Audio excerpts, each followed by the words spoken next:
The vast emptiness of space stretched before the colony ship horizon like an endless black canvas. Inside the ship's cramped living quarters, Shuno Park stood watching the alien megastructure slowly grow larger in the viewing window. His weathered hands gripped the metal railing, fingers tracing the scars of previous missions etched into its surface. They had been traveling for months, refugees from a failed colony on a distant planet that had promised everything and delivered nothing but harsh winds and toxic soil. The team of 32 humans carried with them nothing more than basic survival gear, hope, and a desperate determination to find a new home. Siak Han, the ship's technical specialist, approached Shuno with a digital tablet displaying complex readings. "The structure is massive," he said quietly, "approximately 12 kilometers in length, with multiple interconnected sections that don't match any known alien architectural designs we've encountered." Yuna Kim, their xenolinguist, studied the structural patterns through her enhanced optical scanner. Her eyes narrowed, catching subtle geometric designs that seemed to pulse with a faint internal energy. "These markings," she muttered, "they're not random. They look like some kind of communication system or navigational guide." The megastructure loomed closer. Its metallic surface reflected starlight in strange, almost liquid-like patterns. Parts of the structure seemed to shimmer and change, as if breathing or responding to their approach. No signs of current habitation were visible, but something felt alive about the massive construct. Shunho knew they were taking a significant risk. Their fuel reserves were critically low, food supplies nearly depleted, and the life support systems were operating at minimum efficiency. This alien structure represented their last chance at survival. "Prepare the landing protocols," he commanded. "We're going to investigate and potentially establish a temporary base." The landing team consisted of 6 members, those most skilled in survival, technical adaptation, and quick decision-making. They wore lightweight protective suits designed to adapt to unknown environmental conditions. Each carried specialized scanning equipment and emergency communication devices. As their small landing craft separated from the horizon, Jun Lee, their legal specialist, monitored potential communication channels. "No incoming signals," he reported, "but the structure is definitely receiving and processing some form of electromagnetic data." The craft moved smoothly, guided by Siak Han's precise navigation skills. They approached a massive opening that looked like an airlock or docking bay. The entrance was easily large enough to accommodate several ships, its edges smooth and seemingly untouched by time or damage. Juno felt a mixture of excitement and apprehension. Countless human colonies had failed in similar circumstances, desperate settlers attempting to claim unknown territories, only to be destroyed by hidden environmental hazards or unexpected alien responses. Their landing was surprisingly smooth. The internal atmosphere of the docking bay matched standard human breathable conditions, a fact that immediately raised suspicions. Nothing this convenient happened by accident. "Oxygen levels normal," Yuna reported. "Temperature stable. No immediate radiation or toxic signatures detected." The team moved carefully, their boots making soft sounds against the metallic floor. The internal structure was vast, with corridors extending in multiple directions. Soft blue-green lights seemed to activate automatically as they moved, illuminating intricate wall patterns that looked almost like circuit boards or complex biological networks. Siak Han's scanning equipment worked frantically, collecting data. "These systems," he whispered, "they're not just passive. They're responding to our presence. It's like the entire structure is aware." Juno understood the risks. They were strangers in an unknown environment, potentially trespassing in a space never meant for human occupation. But survival demanded bold actions, and they had no alternative. "We set up base here," he declared. "Minimal initial exploration. Maximum caution. We need to understand this place before we can call it home." Little did they know, their arrival had already been noticed. Deep within the complex mechanical heart of the megastructure, ancient systems began to stir, awakening from a long, silent sleep. The silence of the alien megastructure was suddenly broken by a sharp electronic pulse. Yuna's communication device crackled with an unexpected transmission, a series of complex tones and rhythmic signals that seemed to pulse with an almost living quality. "It's a warning," she translated quickly, her hands moving across the translation interface. "Something knows we're here." Junho watched as the walls around them began to shift subtly. What looked like solid metal seemed to ripple and change, creating intricate patterns that suggested some form of internal monitoring system. Siok hand scanning equipment went wild, displaying rapidly changing data streams that made little sense. "We're being evaluated," Siok muttered. "Not attacked. Evaluated." The first clear message came 3 hours after their initial landing. A holographic projection materialized in the central chamber, a translucent figure that looked neither fully mechanical nor completely organic. It spoke in a language that seemed to bypass verbal communication, directly transmitting meaning into their minds. The message was simple and direct. Unauthorized occupation detected. Immediate evacuation required. Ji-hoon stepped forward, his legal training kicking in. "We are survivors," he responded carefully. "Our previous settlement was destroyed. We require temporary sanctuary." The holographic entity remained silent for several moments. The walls of the structure continued their subtle movements, as if the entire megastructure was thinking, processing their request. Siok discovered something unexpected during their initial scans. Parts of the structure showed signs of extreme age, but also areas that looked recently maintained. Strange energy signatures suggested the possibility that the structure had been deliberately left open, perhaps as a potential settlement point. Junho recognized the delicate nature of their situation. One wrong move could result in their immediate removal, or worse. The team had survived too much to be defeated by an unknown alien system. Yuna's linguistic analysis revealed deeper layers of complexity. The communication wasn't just a simple warning. It was a complex negotiation protocol. The alien system was testing them, measuring their capabilities, their intentions. "They want to know if we're a threat," she explained to the team. "Our actions in these next few hours will determine everything." The first physical challenge came quickly. Sections of the floor began to reconfigure, creating subtle obstacles and testing their adaptability. Siok realized these weren't random movements, but calculated tests of their technological understanding and survival skills. Temperature fluctuations tested their environmental suits. Gravity variations checked their physical resilience. Subtle energy scans probed their technological capabilities. Junho understood they were being examined like specimens in a complex scientific experiment. Every movement, every decision was being analyzed and processed by systems far more advanced than human technology. Their survival would depend on 3 critical factors: adaptability, intelligence, and unexpected problem-solving skills. Siok began interfacing with the structure's communication systems, using complex algorithmic translations. Ji-hoon prepared legal documentation that might prove their right to temporary settlement. Yuna continued decoding the intricate communication patterns. Hours passed. The holographic entity appeared and disappeared, watching, evaluating, testing. "We're not just settlers," Junho told his team. "We're proving our species' worth." The megastructure seemed to pulse with an almost living energy.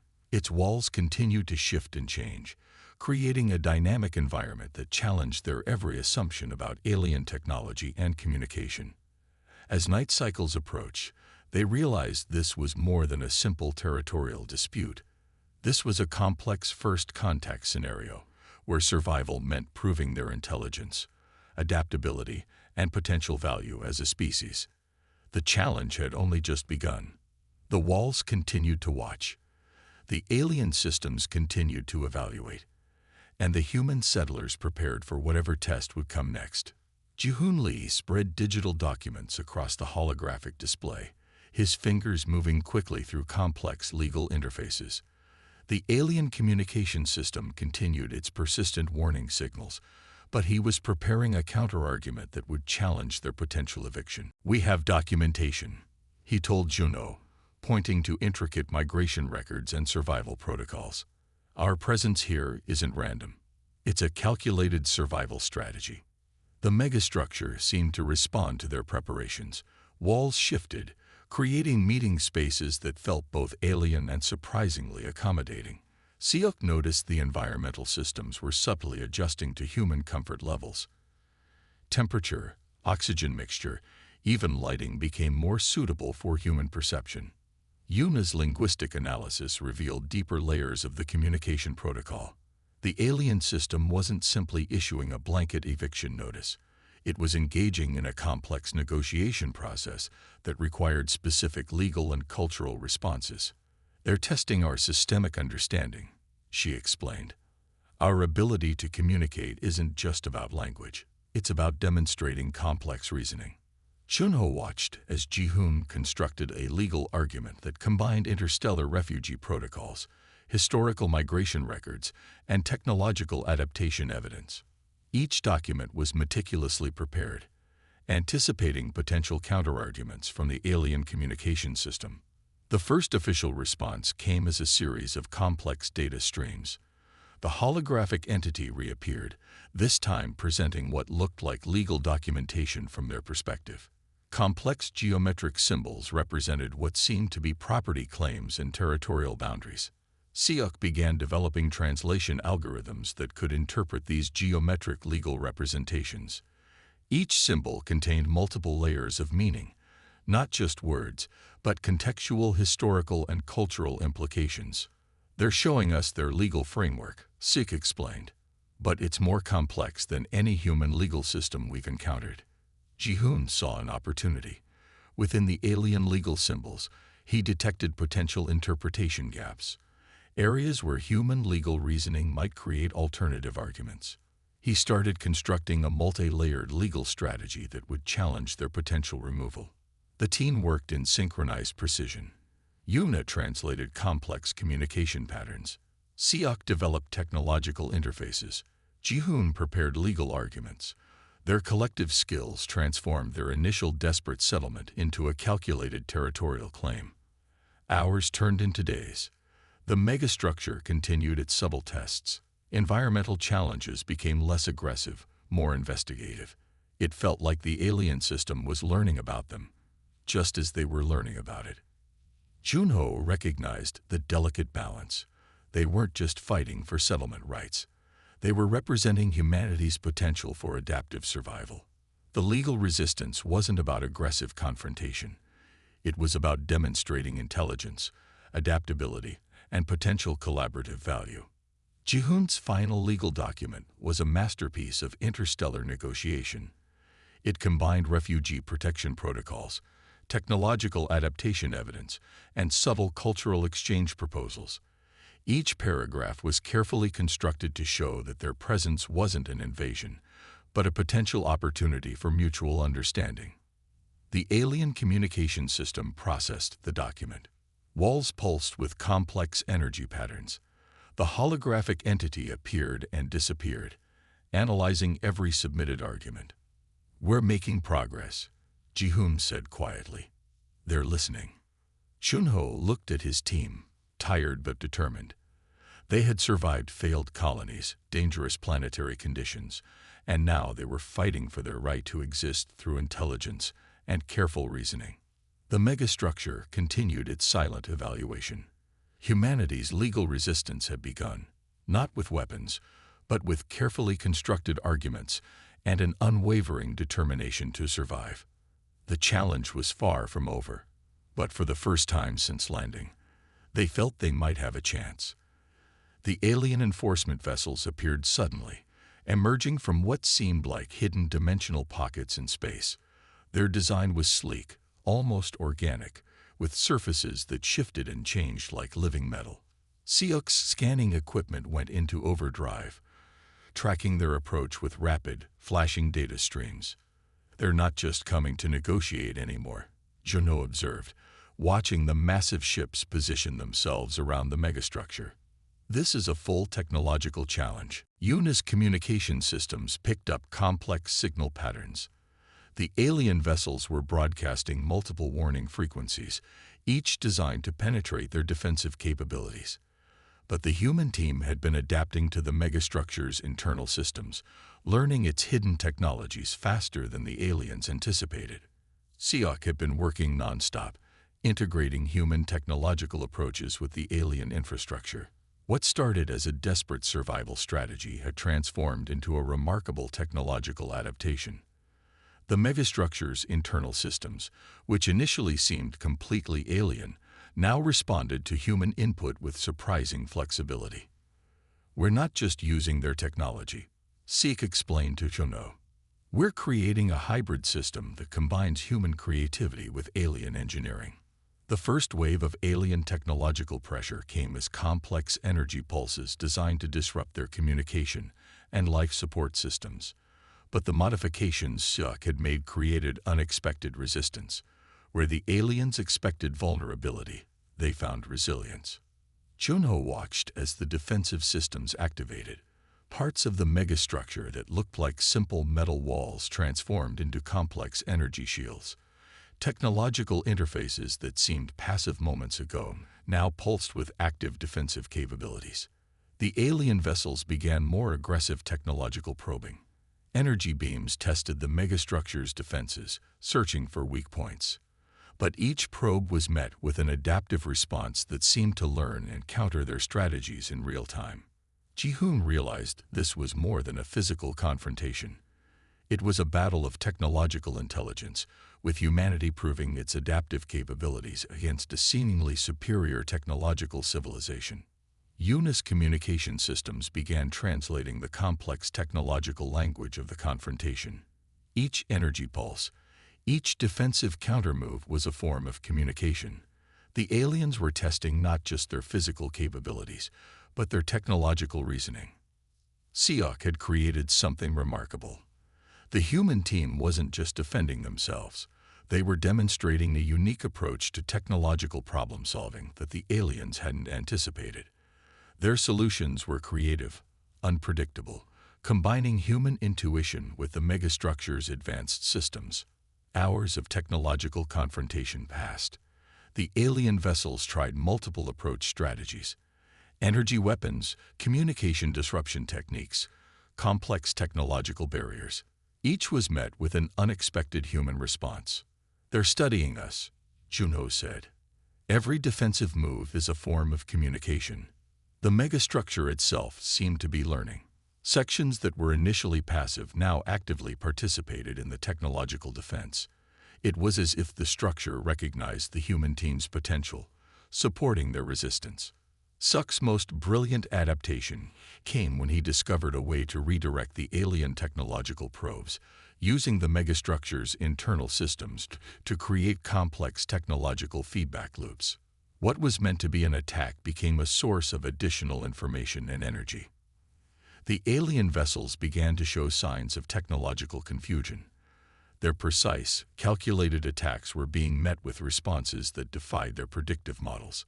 Humanity was demonstrating something unexpected, a capacity for creative technological adaptation that went beyond standard defensive strategies. As the confrontation continued, it became clear this was more than a territorial dispute. It was a demonstration of technological potential, a first contact scenario where survival meant showing unexpected intelligence and adaptability. The human team wasn't just defending themselves. They were proving humanity's technological worth to an advanced alien civilization. The megastructure pulsed with energy. The alien vessels continued their technological probes, and humanity stood ready, prepared to show they were more than just simple settlers. The technological confrontation had only just begun. Yuna's hands moved rapidly across the holographic interface, her eyes wide with sudden realization. The complex linguistic patterns she had been studying revealed something extraordinary: hidden archaeological data embedded within the megastructure's communication systems. "We're not just settlers," she announced to the team. "We might be descendants." The alien vessels surrounding the megastructure suddenly went silent. Their aggressive technological probes stopped as if frozen in place. Something in Yuna's discovery had changed everything. Ji-hoon began analyzing the archaeological records. Ancient migration patterns, genetic markers, and historical documentation suggested a connection that nobody had anticipated. Humans might have originated from this very structure thousands of years ago, long before their current space exploration efforts.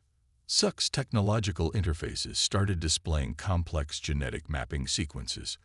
The data showed remarkable similarities between human genetic structures and the fundamental coding systems within the megastructure.